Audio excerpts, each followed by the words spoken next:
Welcome to pre med pulse. आज की वीडियो में हम सिंध बोर्ड क्लास 9 बायोलॉजी के चैप्टर 1 के एक्सरसाइज के जितने भी क्वेश्चन आंसर हैं उनके सॉल्यूशन को डिस्कस करेंगे और उनके सारी चीज़ों को जो इसके अंदर क्वेश्चन हैं उनको थोड़ा सा रिवाइंड करेंगे कि क्या क्या हमने पढ़ा था पिछली वीडियोस में। वैसे सारी वीडियोस सारे टॉपिक्स के एक एक डिटेल ब्रीफली एक्सप्लेनेशन के साथ वीडियोस अपलोड हो चुकी हैं और साथ में पूरे चैप्टर की एक 1 शॉर्ट वीडियो भी अपलोड हो गई है जिसमें सारे बेसिक कॉन्सेप्ट जितने भी हैं, यानी कि एक वीडियो 20 मिनट्स की ऑलमोस्ट, जिसमें पूरा का पूरा चैप्टर आपको पूरा समझा दिया गया है ताकि आप लोग कोई भी एक्सरसाइज करने बैठे या पेपर से पहले जब खोलें कॉपीज़ को तो वो रिवाइज सारे कॉन्सेप्ट हो जाएं और आपके एमसीक्यूज भी निकल जाएं। सबसे पहला क्वेश्चन डिफरेंस का है, तो इसके अंदर सबसे पहला दिया हुआ है कॉलोनियल ऑर्गेनाइजेशन का और मल्टी सेलुलर ऑर्गेनाइजेशन का। तो मैंने लेक्चर में भी डिस्कस किया था कॉलोनियल ऑर्गेनाइजेशन में बहुत सारे यूनिसेलुलर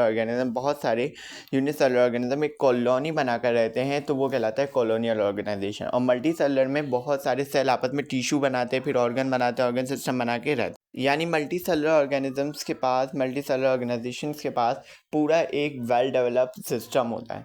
तो इनके जो पहला पॉइंट होगा डिफरेंस में, वो आपको डेफिनेशन लिखनी है, जो कि आपको मैंने लेक्चर में भी बताया था कहाँ से कहाँ तक डेफिनेशन है और बुक में मौजूद है, तो इसलिए मैंने डिफरेंस के पॉइंट में नहीं लिखा। डिफरेंस के पॉइंट में मैंने की पॉइंट्स लिखे हैं, वो आपको पढ़ के भी समझ आ जाएंगे। दूसरी बात, कॉलोनियल ऑर्गेनाइजेशन में डिवीजन ऑफ लेबर नहीं होता, यानी हर कोई अपना ऑर्गेनिज्म अपनी ज़िंदगी गुजारेगा, जबकि मल्टी सेलुलर ऑर्गेनिजम्स के अंदर डिवीजन ऑफ लेबर होता है, यानी कि कुछ सेल कुछ फंक्शन परफॉर्म करेंगे, कुछ ऑर्गन कुछ फंक्शन परफॉर्म कर रहे होंगे, यानी कि सब अपनी अपनी लाइफ नहीं गुजारे बल्कि सब मिलकर रहते हैं इसके अंदर। और कॉलोनियल ऑर्गेनिजम्स के अंदर कोई भी एक दूसरे पे डिपेंड नहीं करता है, जबकि मल्टी सेलुलर में एक दूसरे पे सेल को डिपेंड होना पड़ता है। इनकी एग्जांपल्स की बात करें तो कॉलोनियल में हम वॉल्वॉक्स की एग्जांपल लिख सकते हैं और मल्टी सेलुलर में हम मल्टी सेलुलर में हम एनिमल्स की लिख सकते हैं, फ्रॉग की लिख सकते हैं, मुस्टर्ड प्लांट की लिख सकते हैं, जो बुक में भी मौजूद हैं। That's the difference between colonial and multi cellular organisms. और मैंने जो पिक्चर में शो किया है उससे भी आप कुछ की पॉइंट्स निकाल सकते हैं, वरना मैंने 3 से 4 पॉइंट्स आपको इसके अंदर लेक्चर वाइज बता दिए हैं। फिर इसके बाद सेकंड डिफरेंस हमारे पास है एग्रीकल्चर और हॉर्टिकल्चर। अच्छा, एग्रीकल्चर जो ये डील करता है production of varieties of crop से, यानी मुख्तलिफ इकसाम की फसलें उगाई जाती हैं, फ्रूट्स उगाए जाते हैं, वेजिटेबल्स, डेयरी प्रोडक्ट, तो ये सारी फील्ड के ये सारी जो डील्स होते हैं वो एग्रीकल्चर के अंदर होता है। जबकि हॉर्टिकल्चर जो है वो सब पार्ट है एग्रीकल्चर का ही सब पार्ट है। इसके अंदर न्यू वेराइटीज़ ऑफ प्लांट को ग्रो कराया जाता है, इसके अंदर डेवलप किया जाता है न्यू वेराइटीज़ ऑफ प्लांट जो हमारे एरिया में ग्रो नहीं होते, हमारी ज़मीन पर ग्रो नहीं होते, तो मुख्तलिफ टेक्निक्स की मदद से, सही है, बर्डिंग की मदद से और इसके अलावा हाइब्रिडाइजेशन की मदद से क्या किया जाता है, उन्हें ग्रो करवाया जाता है। और जो लिंक करता है एग्रीकल्चर से मैन, वो प्रोफेशन कहलाता है एग्रीकल्चरिस्ट, और जो मैन हॉर्टिकल्चर से बिलोंग करता है वो हॉर्टिकल्चरिस्ट कहलाता है। Agriculture works for existing crops, agriculture हमेशा एग्जिस्टिंग जो पुरानी फसलें उन पर ही काम करती है, जबकि हॉर्टिकल्चर में न्यू वैरायटीज़ ऑफ क्रॉप्स को ग्रो कराया जाता है। और बाकी आप डिफरेंस के पॉइंट्स आप इस पिक्चर से निकाल सकते हैं। इसके बाद हमारे पास शॉर्ट क्वेश्चन शुरू हो जाएंगे। शॉर्ट क्वेश्चन बड़े मज़ेदार हैं, यानी कि जो लेक्चर कल आपने लिया हुआ अच्छे से तो आप खुद भी लिख सकते हैं, कोई इतने मुश्किल नहीं है, कोई इतने टफ क्वेश्चन नहीं है, बेसिक क्वेश्चन है।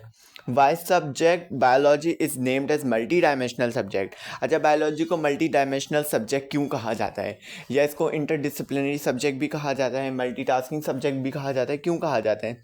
क्योंकि ये लिंक करती है विद अदर साइंसेज से, जैसे कि हमारे बायोफिज़िक्स से लिंक करती है, बायोकेमिस्ट्री से, बायोलॉजी मुख्तलिफ साइंसेज से लिंक करती है, इसलिए इसको मल्टी डायमेंशनल सब्जेक्ट कहा जाता है। फिज़िक्स से भी लिंक करती है, केमिस्ट्री से भी, जियोग्राफी से भी, और इसके अलावा हमारे पास इकोनॉमिक्स से भी, मैथमेटिक्स से भी। तो इसलिए इस सब्जेक्ट को क्या कहा जाता है, मल्टी डायमेंशनल सब्जेक्ट या इंटरडिसिप्लिनरी सब्जेक्ट। जैसे कुछ फिज़िक्स के लॉज और प्रिंसिपल हमारे अंदर लिविंग ऑर्गेनिजम्स के अंदर अप्लाई होते हैं। जैसे अगर हम एक्सरे की मशीन की एग्जांपल ले लें, तो एक्सरे की मशीन जो है वो स्कैन करती है किसको, लिविंग ऑर्गेनिजम्स की बॉडी को, तो उसका लिंक, वैसे तो वो फिज़िक्स से बिलोंग कर रही है लेकिन लिंक हो रहा है उसका किससे, लिविंग ऑर्गेनिज्म से, तो इसलिए ये कनेक्शन बन जाएगा बायोलॉजी का फिज़िक्स से। देन सेकंड क्वेश्चन हमारे पास है how farming profession helps man kind, यानी कि फार्मिंग के प्रोफेशन से इंसानों को क्या फ़ायदा होगा, मैन काइंड को क्या फ़ायदा होगा फार्मिंग से। तो जब हम क्रॉप्स को डेवलप करेंगे, फसलों को डेवलप करेंगे, तो सबसे पहली बात तो हमें फूड मिलेगा, उसके अलावा हमें मिल्क मिलेगा, लेदर मिलेगा, वूल मिलेगा। इसके अलावा जो हमें जॉब्स होंगी, जॉब्स भी इसके अंदर हमें डेवलप हो जाएंगी। जब फार्मिंग की फील्ड को हम डेवलप करेंगे तो उसके अंदर कुछ काम करने के लिए लोग भी चाहिए होंगे और उनकी जॉब भी मिल जाएंगी, एम्प्लॉयमेंट मिल जाएगी। तो these are all the benefits of farming profession. Then next question है, why species is called as smallest taxonomic level. Species को स्मॉलेस्ट टेक्सोनॉमिक लेवल क्यों कहा जाता है? क्योंकि ये इंटरब्रीड करती है और इसके अलावा जो जो स्पीशीज से बिलोंग करते हैं लिविंग ऑर्गेनिज्म, वो आपस में इंटरब्रीड कर सकते हैं और ऑफ स्प्रिंग को प्रोड्यूस कर सकते हैं, फर्टाइल ऑफ स्प्रिंग को। That's why these species are called smallest taxonomic level. Population, fourth question है, how population is different from community is the basic and is the easiest question. Population community से किस तरह difference है? अच्छा, अब आप इसका चाहें तो आप चार्ट की सूरत में लिख दें डिफरेंस, या तो आप पैराग्राफ की सूरत में लिख दें। पैराग्राफ ज़्यादा बेहतर है क्योंकि हाउ पूछा इन्होंने, तो इसने पैराग्राफ लिखना ज़्यादा बेहतर होगा। अगर चार्ट में लिख देंगे वो भी गलत नहीं होगा। बस मैं आपको डेफिनेशन ही बताएंगे कि पॉपुलेशन क्या है और कम्युनिटी क्या है और किस तरह डिफरेंस है।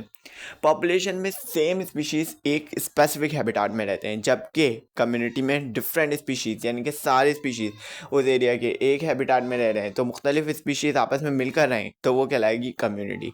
This is the basic difference और यही आपको लिखना है अपने पैराग्राफ में, अपने टेबल के अंदर या चार्ट के अंदर, जिससे भी आप बनाना चाहें इसको। How new varieties of plants are produce. अच्छा, ये हमारे पास क्वेश्चन 5 है कि न्यू वैराइटीज़ ऑफ प्लांट किस तरह प्रोड्यूस होते हैं। जब डिफरेंस पढ़ा था हमने एग्रीकल्चर और हॉर्टिकल्चर का, तो उसमें बताया था कि हॉर्टिकल्चर जो होती है न्यू वैराइटीज़ ऑफ प्लांट पे वर्क करती है। तो with the help of horticulture we can grow new varieties of plant. उसके अंदर कुछ टेक्निक्स लगाई जाती हैं, टेक्निक्स के नाम मैंने लिख दिए, बर्डिंग, जर्मिनेशन।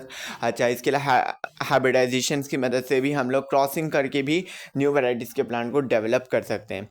इसके बाद जो क्वेश्चन 6 है वो हमारे पास है digestive system of frog with label diagram के साथ चाहिए। तो इसकी वीडियो मैंने अपलोड की हुई है विथ कंप्लीट लेबलिंग, और मैंने बताया किसकी लेबलिंग कहाँ पर होगी, किस तरह होगी। तो ये आप लोग देख सकते हैं। प्लेलिस्ट भी मैंने बना दी है पूरी चैप्टर की। अगर आपको वैसे ना मिले प्लेलिस्ट में जाके देख लें, ये वाली वीडियो भी प्लेलिस्ट में ही है, तो वो तो अब आराम से आपको मिल जाएगी। इसके बाद लॉन्ग क्वेश्चंस की बात करें तो लॉन्ग क्वेश्चन जो तीनों हैं, पहला, दूसरा, तीसरा, ये मैंने पूरा काम का तरीका बताया है अपनी वीडियोस के अंदर पढ़ाते हुए। कंट्रीब्यूशन ऑफ मुस्लिम साइंटिस्ट किस तरह करनी है, इसी तरह लेवल ऑफ ऑर्गेनाइजेशन किस तरह करना है, कैरियर्स किस तरह करने हैं। तो इसलिए इसके मैं वापस से वो नहीं दे रहा कि मैं वापस अब आपको काम पूरा बना के दूं, क्योंकि वो मैंने पूरा तरीक़ाकार बताया है किस तरह करना है, किस तरह इसको लिखना है, किस तरह पेपर में आपको इसको सॉल्व करना होगा। तो वो आप वीडियोस चेकआउट कर सकते हैं। सिर्फ आप लोग वो देख लें कि किस तरह लिखना है। अगर आपको पूरा लेक्चर नहीं लेना तो उसकी भी आपको प्लेलिस्ट के अंदर वीडियोस मिल जाएंगी।